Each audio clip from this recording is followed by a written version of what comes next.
لو بتتمرن ظهر بقالك فتره ومش شايف اي نتائج، فغالبا المشكله مش في التمرين، المشكله في التنفيذ. في الفيديو ده هشرح لك تمرين الظهر خطوه بخطوه. بص، هنبتدي اول حاجه بتمرين السحب الارضي او الست درو. هنبدا بالقبضه ضيقه ودي بتستهدف عضلات اللات.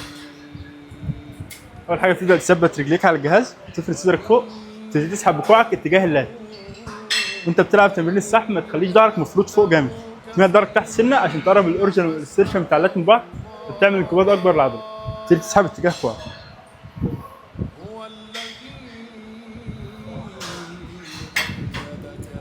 هنتمرن اربع زوايا في تمرين اتنين بس، دول بيشتغلوا جميع اجزاء الظهر. ممكن تاخد البيزك بتاع التمرين ده وتطبقه على اي تمرين تاني عادي.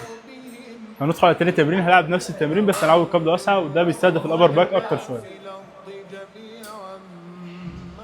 بتخلي زاويه كوعك مع جسمك 45، تقفل لوح كتفك على بعض ورا، تبدا تسحب بالشكل ده.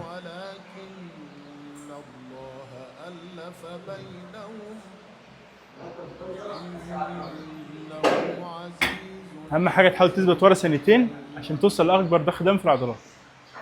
هندخل على تاني تمرين، تمرين السحب الامامي او اللات بول داون. ده بيستهدف عضلات اللات من فوق شويه. انت اول حاجه بالقبضه واسعه، تبتدي تمسك القبضه بحيث ان كوعك زاويه كوعك مع ايدك تكون 90 درجه. تقعد على الجهاز، تسحب اتجاه صدرك كده،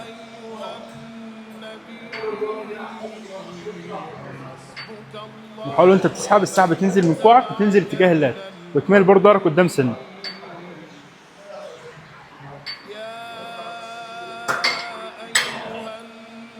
هندخل على تاني زاويه القبضه ضيقه، ودي بتستهدف اللات من تحت اكتر شويه برضه.